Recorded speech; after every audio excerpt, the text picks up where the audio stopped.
estrés emocional ocasionado por un desamor o estrés puede generar repercusiones fatales para la salud de su corazón. Hoy nos acompaña el psiquiatra Leonardo Lado y nos habla más sobre el síndrome del corazón roto. Ya eso suena triste, doctor, bienvenido. Gracias por la invitación de nuevo. Me encanta hablar a su gente de este tema. Gracias por estar con nosotros. Y bueno, hay gente que puede morir por amor. Sí, este síndrome fue descubierto en 1990, cuando yo estaba haciendo mi residencia en cirugía cardiovascular. Había un grupo de gente que no se podían explicar que se morían y el único factor que tenía una pérdida de un amor, la pérdida de una persona o un estrés agudo, como una persona que tuvo un soberbio.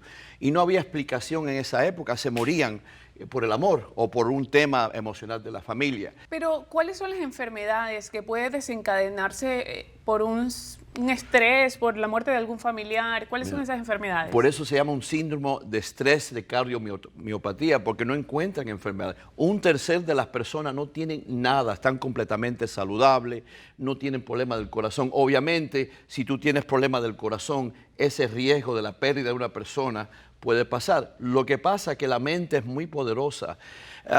Tienen que recordarse que el cerebro es la casa de tu conciencia, y si tu conciencia dice me voy a morir después que se me muere mi esposo, mi esposa, la posibilidad es muy grande que va a pasar eso. Y yo creo que mucha gente ha escuchado que se muere el esposo y la mujer se muere 5 días después. Bueno, doctor Leonardo, muchísimas gracias por este interesante tema. Tenemos que amar nuestro corazón y sobre todo estar tranquilos en mente, cuerpo y espíritu. Muchísimas gracias por toda esta información y continuamos con más.